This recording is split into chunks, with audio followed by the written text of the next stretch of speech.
अपनी इस नबूवत की किताब के 20वें बाब के बारे में सीखने की कोशिश करेंगे और उस उस्ताद से मदद लेंगे जिससे बड़ा उस्ताद कोई नहीं। और अगरचे हम दुआ करना नहीं जानते तो भी वो ऐसी आहें भर भर कर हमारी शिफायत करता है जिसका बयान मुमकिन नहीं। यानी पाक रूह जिसकी हम मसीहों ने ज्यादातर ने उसके लायक कदर नहीं की।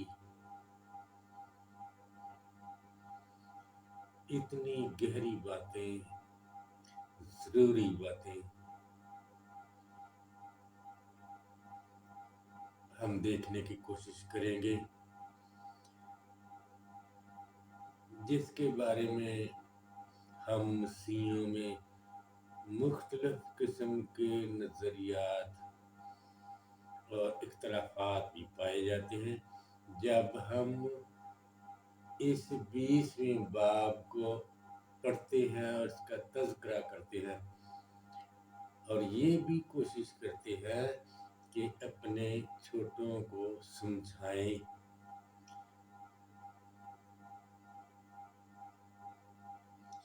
क्योंकि बड़ी दफा हम सुनते हैं कि इस बाब में लिखा है कि इब्लीस यानी शैतान बांधा जाएगा और मसीह खुदावंद 1000 साल तक बादशाही करेगा।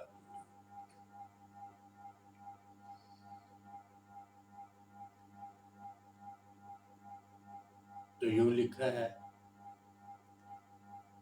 फिर मैंने आसमान से एक फरिश्ता को उतरते हुए देखा जिसके पास अथाह घड़े की कुंजी और एक बड़ी जंजीर थी। उसने उस अजदहा यानी पुराने सांप को जो इब्लीस और शैतान है पकड़कर 1000 साल के लिए बांधा और उसे अथाह घड़े में डालकर बंद कर दिया और उस पर मुहर कर दी ताकि 1000 साल तक फिर कौमों को गुमराह न करे। इसके बाद जरूर है कि थोड़े अरसे के लिए खोला जाए। फिर मैंने तख्त देखे, लोग उन पर बैठ गए और अदालत उनके सुपुर्द की गई और मैंने उनकी रूहों को देखा जो यीशु की गवाही देने और कलाम के सबब से उनके सिर काटे गए थे और जिन्होंने ना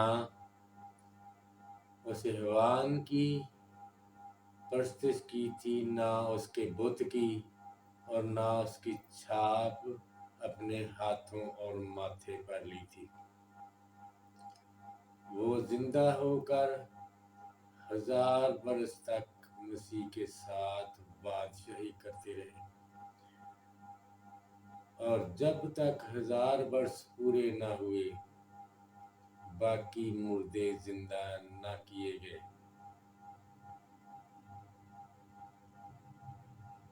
मुबारक और मुकद्दस वो है जो पहली क़यामत में शरीक हो, ऐसों पर दूसरी मौत का कुछ असर न होगा, बल्कि और खुदा और मसीह के कायन होंगे और 1000 बरस तक उसके साथ बादशाही करेंगे।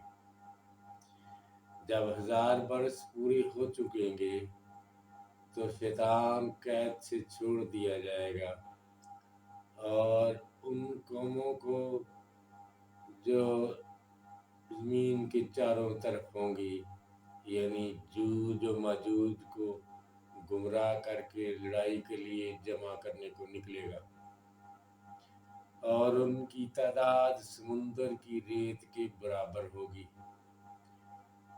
और वो मकत्थों की लश्करगाह और अजीज शहर को चारों तरफ से घेर लेंगे, और आसमान से आग नाज़िल होकर उनको खा जाएगी, और उनका गुमराह करने वाला इब्लीस आग और गंधक की उस झील में डाला जाएगा, जहां वो हैवान और झूठा नबी भी होगा, और वो अब्दुलाबाद अजाब में रहेंगे। पाक कलाम के पढ़े और सुने जाने पर खुदा की बरकत हो। आमीन। बहुत सारे सवालात यहाँ हम देखते हैं जिनके सही जवाबात दरकार हैं। आहिस्ता आहिस्ता कोशिश करेंगे, अगरचे मुश्किल है, कोशिश करेंगे कि हम आगे बढ़ें और तरतीब के साथ आगे जाने की कोशिश करें। मेरी दरख्वास्त ये है कि मेरे साथ साथ चलें, और जिन बातों को मैं बयान नहीं कर सकता क्योंकि मुझ में ऐसा फन नहीं,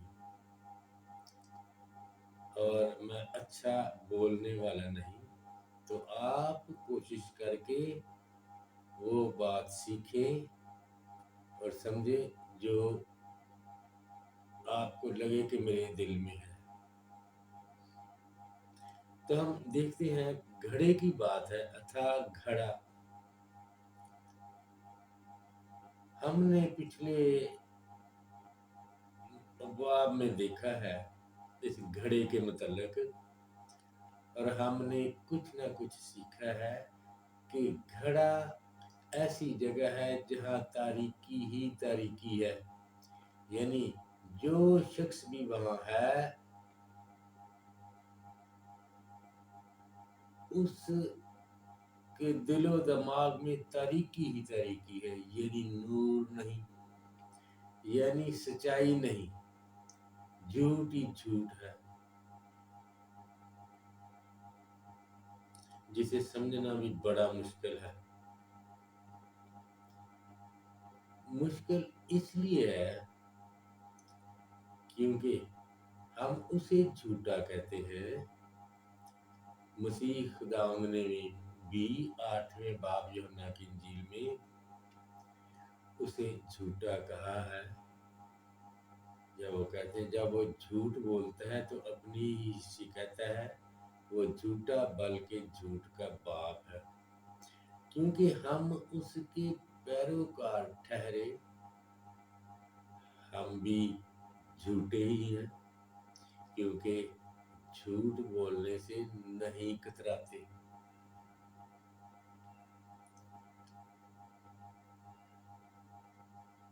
मैं ये बात हर की बाबत नहीं कह सकता, लेकिन क्योंकि मैं अपने भाइयों और दोस्तों को जानता हूँ, ज्यादातर ऐसे ही हैं जो कि अच्छी खबर नहीं।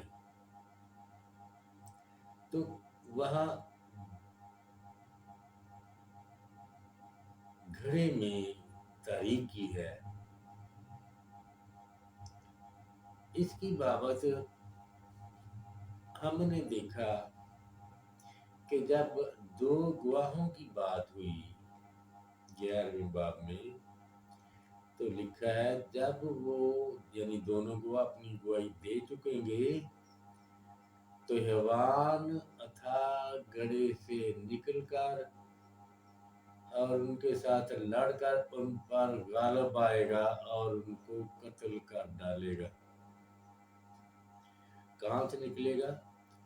अथाह घड़े से निकलकर,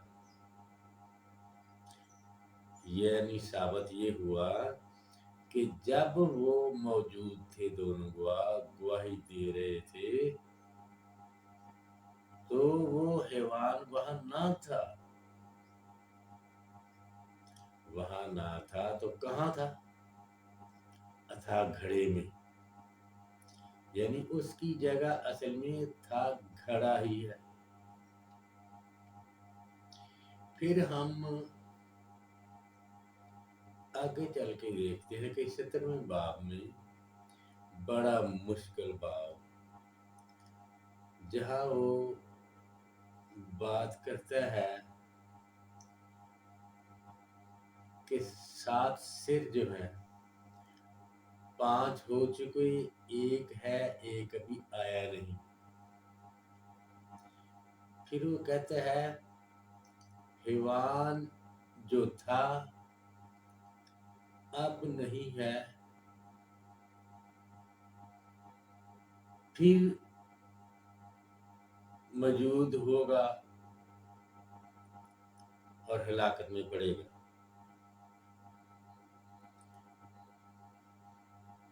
हैवान जो था अब नहीं है, फिर मौजूद हो जाएगा। हैवान पहले था, अब नहीं का क्या मतलब है? अब नहीं है का मतलब ये है कि वो कहीं और है, अपनी उस अथागड़े में है, लेकिन यानी उसकी जगह ये अथागड़े में है। जब वो नहीं है तो कहाँ है? अथागड़े में है। तो उसका था गड़े में आना जाना हम देखते हैं।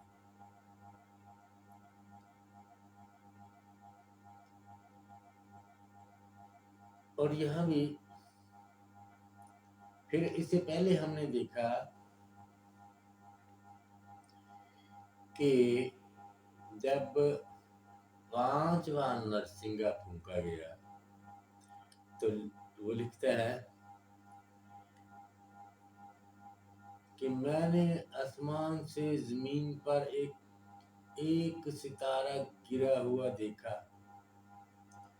उसे अथाह गड़े की कुंजी दी गई।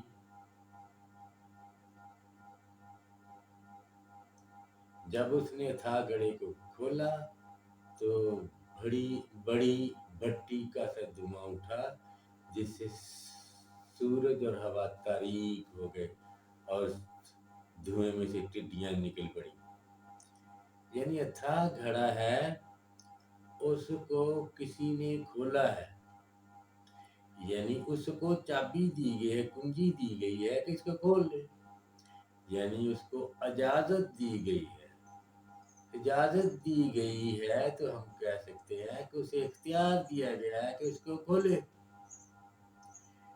खोले का मतलब क्या होगा? खुलेगा तो क्या होगा? तारीकी ही तारीकी फैल जाएगी। वो जो था गड़े में है वो निकलेगा, तो क्योंकि वो खुद तारीकी है, तारीकी में रहता है, वो जहां जाता है तारीकी ही फैलाता है। तो यहाँ हम 20वें बाब में देखते हैं एक फरिश्ता उतरता है, उसके पास अथाह गड़े की कुंजी है। कुंजी है का क्या मतलब हुआ? कि अथाह गड़े को खोलने का, बंद करने का अख्तियार है। तो बताया गया है कि उसने अथाह गड़े को खोला और बड़ी जंजीर जो उसके पास थी उसके साथ उस हैवान को बांधा, अच्छी तरह बांधा। बांध कर अथाह गड़े में डाला और ऊपर से बंद कर दिया, यानी ढकना बंद कर दिया। ढकना बंद करके मोहर कर दी ताकि कोई इसको खोले ना।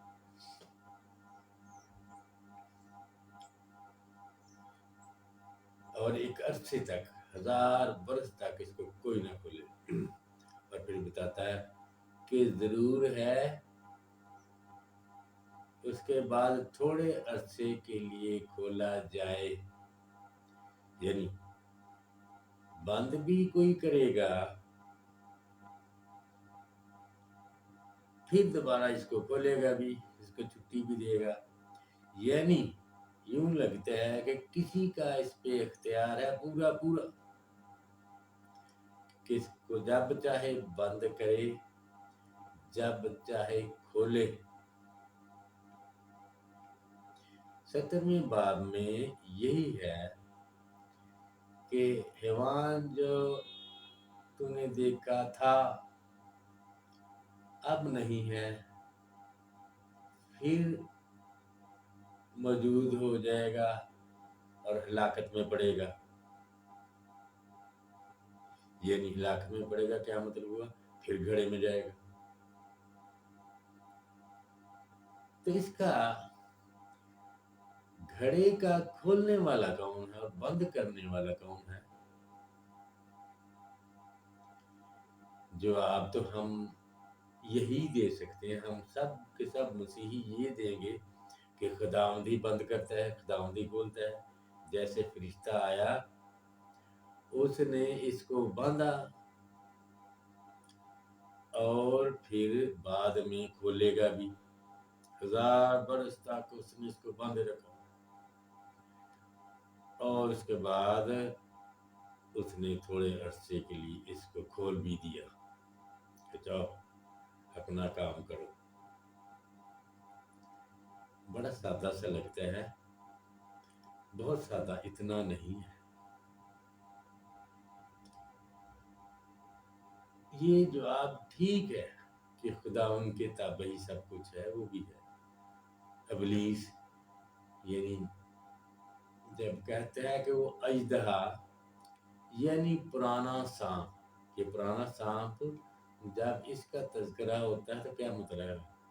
पुराना सांप ये बाप आदम वाला बागे अदन वाला सांप है, पुराना, पुरानी बात, पुरानी कहानी। ये वो पुराना सांप है जिसने बहुत पहले हमारे बाप आदम को गुमराह किया था और उसका सब कुछ छीन लिया था। अच्छा, मैंने ये बात जो सीखी है वो कही कि हमारे बाप का सब कुछ छीन लिया था।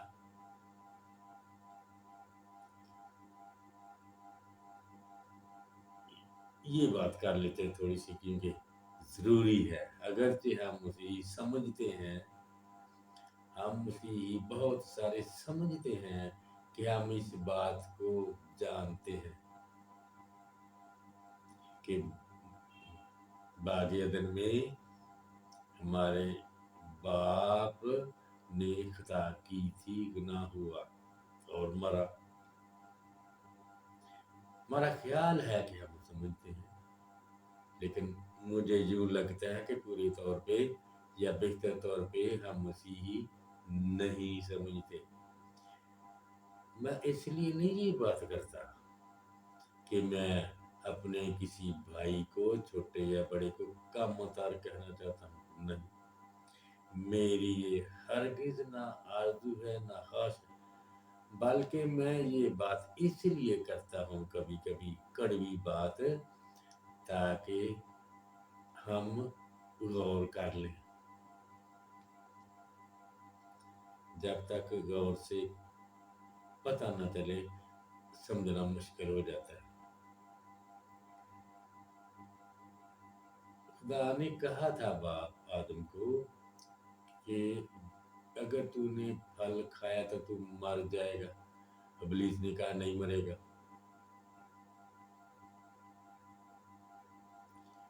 लेकिन इब्लीस जानता था क्या होगा।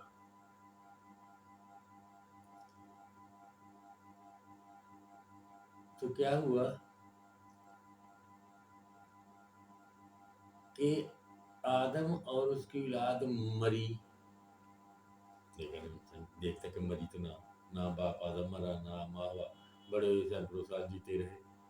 उनकी औलादें भी आज तक उसकी औलादें हैं, क्योंकि रूह ने तो गुनाह ना किया था। यहाँ एक और पॉइंट निकल आया है, नुक्ता निकलता है और बात कहीं की कहीं चली जाती है, लेकिन ज़रूरी बातें बहुत मुख्तसरन करता हूँ ताकि हम अपनी बात को ख़त्म भी करें, क्योंकि आर्गूमेंट आज का बहुत वसी है और पिछले बाब में हम पढ़ते आए हैं और इसको छोड़ते आए हैं ताकि किसी मुनासिब वक्त पर बात करें। तो खुदा ने हम इंसानों को दो तरह की ज़िंदगी दी है। हम अमूमन कहते हैं कि मेरी रूह, या मिसाल के तौर पे मेरा भाई सादिक है, हम कहते हैं कि उसकी रूह के लिए दुआ करें, उसकी रूह खुदाम में आराम पाए, या फलां शख्स की रूह उसमें से निकल गई। जब कोई आदमी मर जाता है तो उसकी रूह उसमें से निकल जाती है। यानी हम जो नजर आते हैं कि एक शख्स मिसाल के तौर पर कोई 70 साल का है, उसकी दाढ़ी है, उसकी मूंछें हैं, ऐनक लगाई हुई है, ज्यादा मोटा नहीं, अच्छा आदमी है, तो ये असल में हम उसके बदन को देखते हैं। असली जो आदमी है वो सादक भाई मेरा, वो अंदर बैठा हुआ है इस जिस्म के। यानी असली आदमी वो है जो अंदर बैठा हुआ है इस जिस्म के, जिसे रसूलों ने खैमा का लक़ब भी दिया है, यानी खैमा का लफ्ज़ भी जिसके लिए इस्तेमाल हुआ है कि असल में ये जो बंदा है वो अंदर बैठा हुआ है इस खैमा के, यानी इस जिस्म के अंदर जो शख्स बैठा है वो असली शख्स है, और उसे ये खैमा यानी ये बदन गोश्त खून का बना हुआ, हड्डियों का बना हुआ आर्जी तौर पे दिया गया है उस बैठे हुए शख्स को। वो शख्स हमेशा की जिंदगी रखता है, वो कभी खत्म नहीं होगा, मरेगा नहीं, लेकिन ये बदन मर जाएगा, खत्म हो जाएगा, मिट्टी में जाएगा, खाक से लिया गया खाक में जाएगा। लेकिन इसकी भी खुदावन की कुदरत से अपनी जिंदगी है, और बदन और रूह दोनों का आपस में तल्लुक है, बहुत ज्यादा गाढ़ा।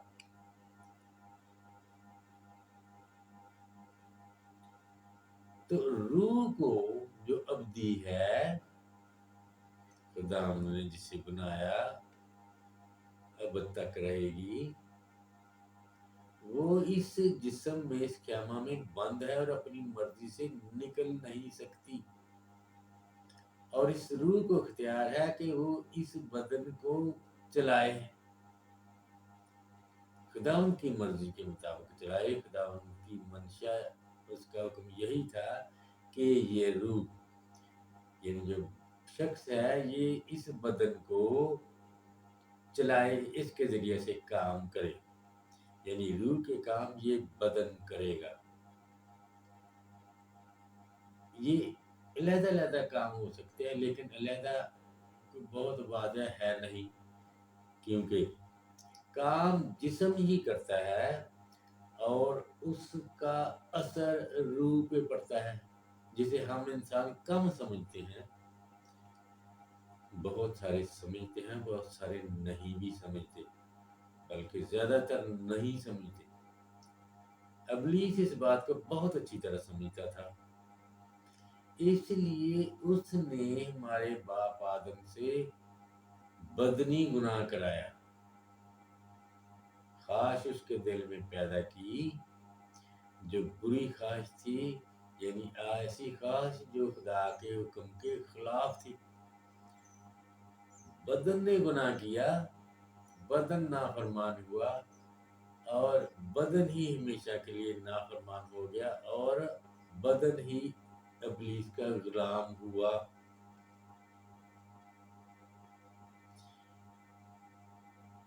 یہ کیوں کر ہے کہ روح غلام نہیں، صرف بدن ہے. میں نے یہ بات کی ہے، لیکن روح کی وجہ سے،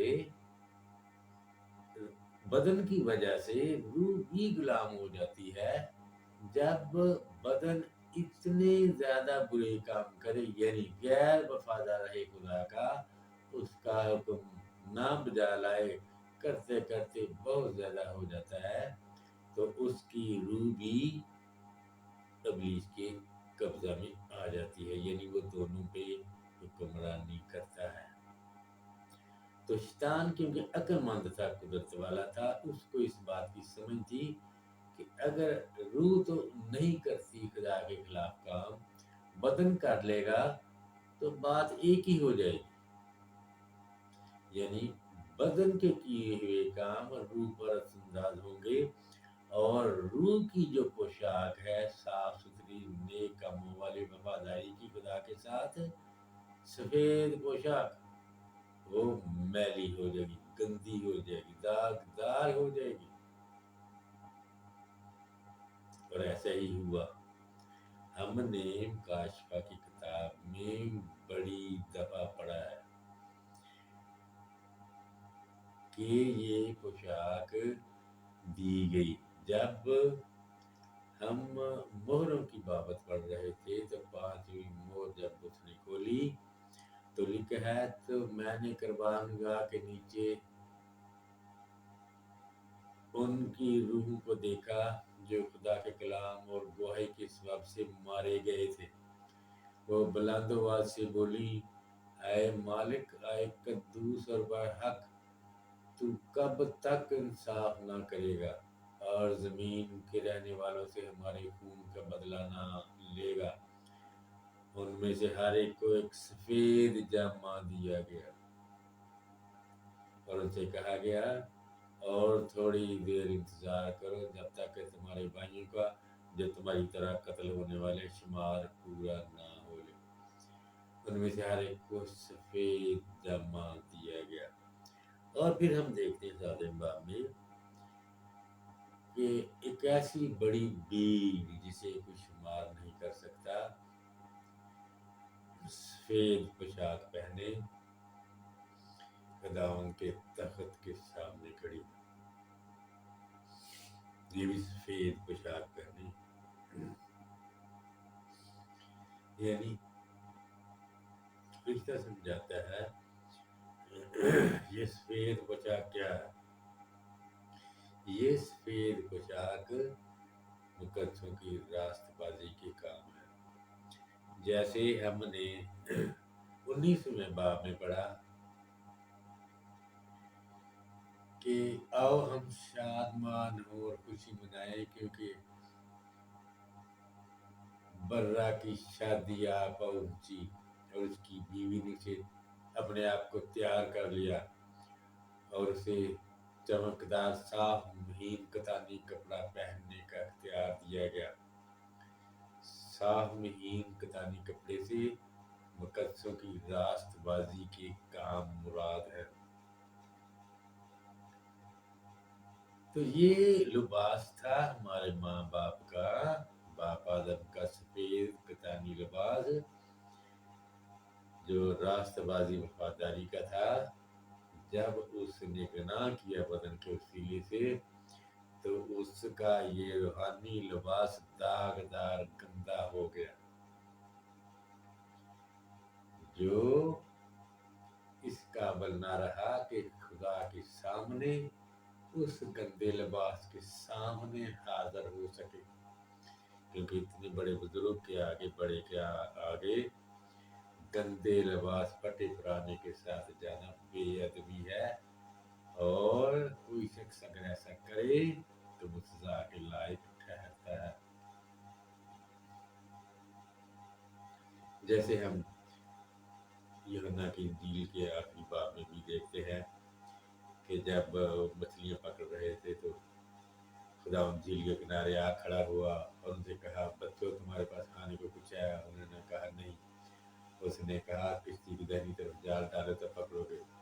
फिर उन्होंने जाल डाला और मछलियों की कसरत के हिसाब से जाल को खींच ना सके, इसलिए वो जगह जिसे यीशु अजीज रखता था उसने पतरस से कहा ये तो खुदावंद है। जब पतरस ने सुना कि खुदावंद है तो अपना कुर्ता कमर से बांधा, क्योंकि नंगा था, और झील में कूद पड़ा।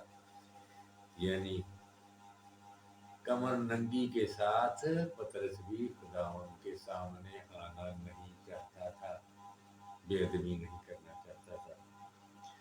तो बड़ी दफा हमने पढ़ा श्वेत पोशाक, तो आखिर में देख लेते हैं, फिर बंद करता हूँ वरना बात ही लंबी हो जाती है पोशाक की। यहूदा के खत में हम पढ़ते हैं कि आखिर में पढ़ते हैं कि उस पोशाक से भी नफरत करो जो जिस्म के सबब से दागी हो गई है। उस पोशाक से भी नफरत करो जो जिस्म के सबब से दागी हो गई है। यानी जिस्म ने उस पोशाक को दाग लगा दिए हैं, यानी जिस्म के कामों ने उस साफ पोशाक को, सफेद साफ चमकदार पोशाक को दागी कर दिया है, यानी गंदा कर दिया है, बोसीदा कर दिया है। इतना बोसीदा उसके पहने हुए हम खुदा उनके सामने जाने के लायक नहीं ठहरते। और बहुत सारी बातें, इतना ही काफी है पोशाक के लिए। और ये कि जब पोशाक मैली हो गई तो हम क्या ठहरे? पलूस रसूल हमें बड़ा समझाता है, गुनाह में एक ऐसी खसूसियत जिस्म में पैदा हो गई गुनाह के सबब से, क्योंकि जिस्म ने गुनाह किया जिससे रूह भी दागदार हुई, लिबास दागदार हो गया और वो भी हमेशा के लिए गया। अगरचे हम तौबा करते रहे तो भी हम देखते हैं अपने जिस्म का हाल देखें, अपने आप का हम देखें, अपने भाइयों अजीजों दोस्तों का, अपने मुल्क में देखें, दूसरे मुल्कों में देखें, सारी दुनिया में देखें, सारे के सारे इंसान ऐसे ही हैं। यूं लगता है कि सबकी पोशाक गंदी है, रूहानी पोशाक, किसी को फिक्र ही नहीं, हम सबको फिक्र ही नहीं, क्योंकि बेशक हम समझते हैं कि घिनौने काम नहीं करना चाहिए जिससे खुदा नाराज होता है, फिर भी कर लेते हैं। हम बुरे काम करने से हटते ही नहीं, अगरचे दिल में कहते हैं कि ये ठीक नहीं जो हम करते हैं, लेकिन कर लेते हैं। ये सारे ही रसूल हमें समझाते हैं, सारे के सारे समझाते हैं। और बात चलो एक कर लेता हूँ छोटी सी। जब वो बागी अदम में हमारे बाप और माँ की पोशाक गंदी हो गई जिस्म के सबब से, तो आप कुछ और भी लिखा है, खुदा ने उन्हें चमड़े के कुर्ते पहनाए। यहाँ इस पोशाक से जो हमें समझ आती है, मुझे समझ आई है, वो ये है कि सफेद पोशाक तो ना पहनाई, लेकिन जिस्म की बरहंगी ढांपने के लिए कुछ ना कुछ बंदोबस्त किया, यानी हल्की पोशाक उन्हें दी। यानी वो जो खुदा की मार्फती तलीम के सबब से और नबियों की तलीम के सबब से उनको पोशाक थोड़ी बहुत मिलती है, वो दी गई। खुदा ने बिल्कुल उनको बरहना ना रहने दिया कि बिल्कुल ही बरहना रहे, यानी जैसे इब्लीस इस घड़े में है, अर्थात घड़े में ऐसा ना रहे, उनको एक तरह की पोशाक پہنائی، اور وہ پوشاک جو چمڑے کی ہے، یعنی خالص وہ چمکدار پوشاک نہیں، وہ پہنائی جائے گی جب اس کے وعدہ کے مطابق مسیح اپنے جلال کو پہنچے گا دنیا میں آ کر۔ اور جیسا وہاں یہ بھی لکھا ہے باغ عدن کے واقعہ میں کہ باغ عدن سے انہیں نکال دیا گیا اور باغ عدن کے ارد گرد فرشتوں کی آتشی تلوار رکھی تاکہ وہ زندگی کے درخت کے پاس پہنچ کر اس کا پھل نہ کھا لیں، تاکہ جیتے نہ رہے۔ اس کو بھی سمجھ لیتے ہیں، چلو بات شروع ہو گئی ہے تو 4 فرشتے یا زیادہ فرشتے آتشی تلوار لیے ہوئے تاکہ باپ آدم اور اماں ہوا واپس نہ آ جائیں۔ عجیب سا لگتا ہے، فرشتہ تو ایک ہی بہت ہوتا ہے، وہ کروبین تھے، لیکن باپ آدم اتنا ہی تگڑا تھا، زبردست سورما تھا کہ 4 کی ضرورت پڑی کہ اس کو روکے رہے۔ اس کا صرف مطلب یہ ہے، روکا کیوں؟ کہ زندگی کے درخت کے پاس نہ آ جائے۔ اس کا مطلب یہ ہے کہ خدا نے ان کو توفیق نہ دی توبہ کی، کہ وہ توبہ کریں اور زندگی پائیں، یعنی وہ توبہ کر ہی نہیں سکتے تھے، لیکن پھر بھی کیونکہ انہوں نے اپنے گناہ کا اقرار کیا اور افسوس بھی کیا، رحم کی اپیل اس لحاظ سے ان کی منظور ہوئی اور خدا نے بندوبست کیا۔ ان کی رحم کی اپیل کیسے میں کہتا ہوں کہ تھی، وہ اس لیے کہ جب باپ آدم کو کہا گیا کہ کیا تم نے پھل کھایا، تو اس نے کہا کہ جب اس عورت کو تم نے میرے ساتھ کیا، اس نے دیا میں نے کھایا۔ اس کا مطلب یہ ہے کہ جب یہ عورت نہیں تھی تو میں اکیلا تھا، تو یہ پھل بھی یہاں تھا، ابلیس بھی وہاں تھا، سانپ بھی یہاں تھا، میں بھی یہاں تھا، پھل بھی یہاں تھا، تو میں نے نہیں کھایا۔ میں تیرا حکم مانتا تھا، ماننا چاہتا تھا، اس عورت کی وجہ سے میں کمزور پڑ گیا، گناہ تو ہو چکا تھا۔ یہ اس طرح سے اس کی رحم کی اپیل منظور ہوئی کہ کوئی وجہ بن گئی ہے، کوئی سبب بن گیا تھا، تو گناہ ہوا، تو خدا نے اس کے لیے بندوبست کیا۔ دوسری وجہ یہ ہے، ابلیس بھی وہی تھا، اس کو بھی کہا گیا، لیکن اس نے کوئی عذر پیش نہیں کیا، لیکن بلکہ وہ گستاخانہ طور پہ چپ رہا اور چلا گیا، کیونکہ اسے اب یقین تھا اپنے علم کے مطابق کہ خدا اب کچھ بھی نہیں کر سکتا، یہ میرے ماتحت رہیں گے، آدم اور اس کی اولاد، کیونکہ کوئی بات تھی نہیں، کیونکہ خدا کا اپنا حکم تھا، خدا کیسے ٹالے گا کہ آدم مرا۔ یہ ابلیس کو بڑی سمجھ تھی، بے شک ہم مسیح کو نہیں۔ یہ ویسی ہی ہے جیسے بلعام نبی بلق بادشاہ کے کہنے پہ لعنت نہیں کرتا بنی اسرائیل کے، کیونکہ وہ جانتا تھا کہ لعنت کرنا بے سود ہے، جس کو خدا برکت دے، اور خدا نے اسے سختی سے منع بھی کیا تھا، لیکن اس کو یہ پتا تھا کہ ان پہ لعنت پڑ سکتی ہے بنی اسرائیل پہ، اور اس کا طریقہ یہ ہے کہ بنی اسرائیل کے جو لوگ ہیں خود حرام کاری کریں۔ اس لیے اس نے ان کو بادشاہ کو دلیل دی کہ اپنی عورتوں کو ان کے بعد بھیج، یہ عورتیں مردوں کے پاس جائیں گی تو یہ عورتیں انہیں بت پرستی کی طرف لے آئیں گی اور لے آئیں گی. ایسا ہی ہوا. بلعام نبی کو پتا تھا کہ خدا ان پر اس طریقے سے خود لعنت کرے گا. اسی طرح ابلیس کو بھی پتا تھا کہ اب خدا مکر نہیں سکتا. آدم نے گناہ کر لیا ہے تو اب لعنت اس پہ پڑے گی, یہ مرے گا. مختصر طور پہ بات ہوگی. ہم کہاں جا رہے تھے, کدھر کو آ گئے بھائی.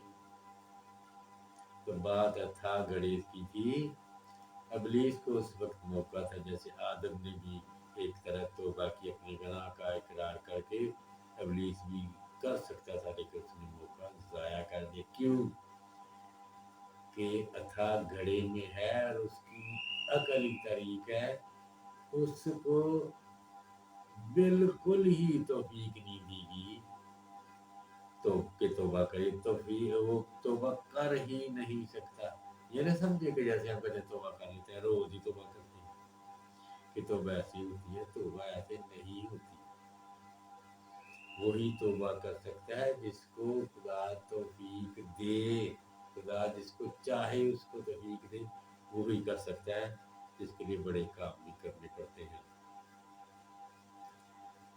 تو آگے چلتے ہیں,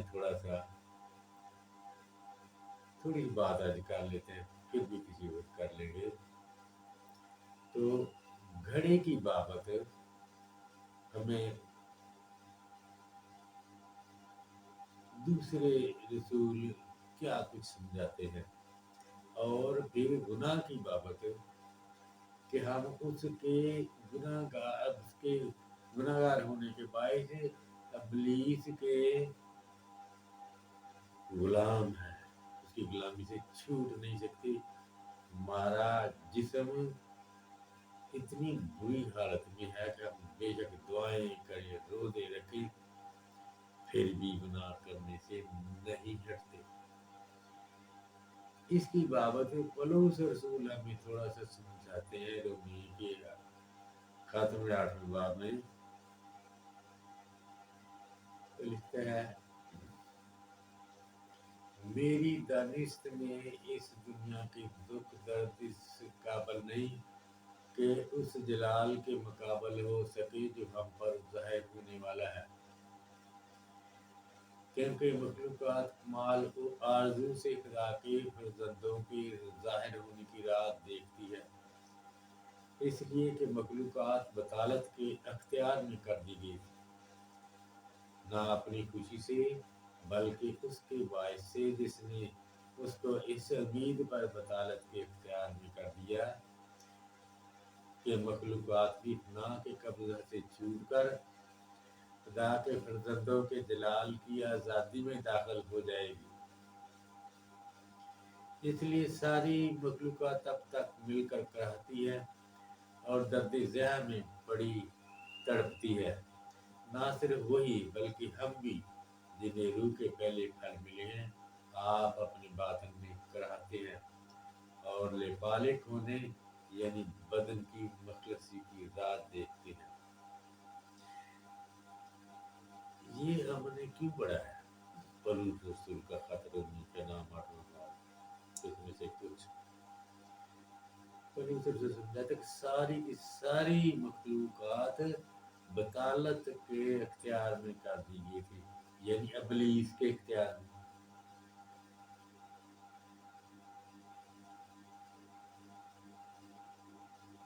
وہ اسی طرح ظاہر ہوتا ہے کہ ہم خدا کے خلاف گناہ کرنے سے نہیں رکتے.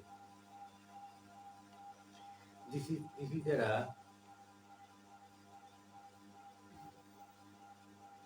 یسوع مسیح بھی ہمیں سمجھاتا ہے بڑے طریقوں سے, بڑی مثالیں دے کر, کہ آج ہم نے پڑھا ہے کہ اس کو باندھا گیا 1000 سال کے لیے تھی. یسوع مسیح لوگوں کی انجیل میں 11ویں باب میں بتاتے ہیں, اور اناجیل میں بھی, کہ جب تک وہ طاقتور انسان اپنی حویلی کی تھار باندھے ہوئے حفاظت کرتا ہے تو اس کا سارا مال محفوظ رہتا ہے، جب تک اس سے زبردست آ کر اس کو باندھ نہ لے۔ پہلے اس کو باندھے گا، پھر اس کا سارا مال بانٹے گا۔ یعنی ابلیس کو کون باندھ سکتا ہے؟ وہ جو اس سے زیادہ زبردست ہے۔ اچھا، تھوڑی سی بات کر کے میں بند کرتا ہوں کیونکہ بات لمبی ہو جائے گی اور ہو گئی ہے، لیکن ہم مسیحی جو ہے پڑھنے والے یہ بات سمجھیں کہ ابلیس ایک روح ہے، وہ ہماری طرح جسم نہیں ہے۔ اس کو تیر یا گولی یا کلہاڑی یا پتھر یا تھپڑ نہیں لگتا، اس پہ بے اثر ہے۔ یہ گولی یا کلہاڑی یا پتھر یا تھپڑ یہ جسم کو لگتا ہے، جیسے ہم انسان ہیں، ابلیس کو نہیں لگتا۔ چین کے ساتھ، زنجیر کے ساتھ انسان کو باندھ سکتے ہیں، کسی جانور کو باندھ سکتے ہیں، کسی درخت کو باندھ سکتے ہیں، ابلیس کو نہیں باندھ سکتے۔ یہ ایک طریقہ ہی ہے سمجھانے کا کہ اس نے اسے باندھا اور اس پر مور کر دی کہ 1000 سال تک پھر لوگوں کو گمراہ نہ کرے۔ تو اتنا ہی کافی ہے۔ خدا نے چاہا تو پھر موقع ملنے پر مزید بات کر لیں گے، کیونکہ بہت ساری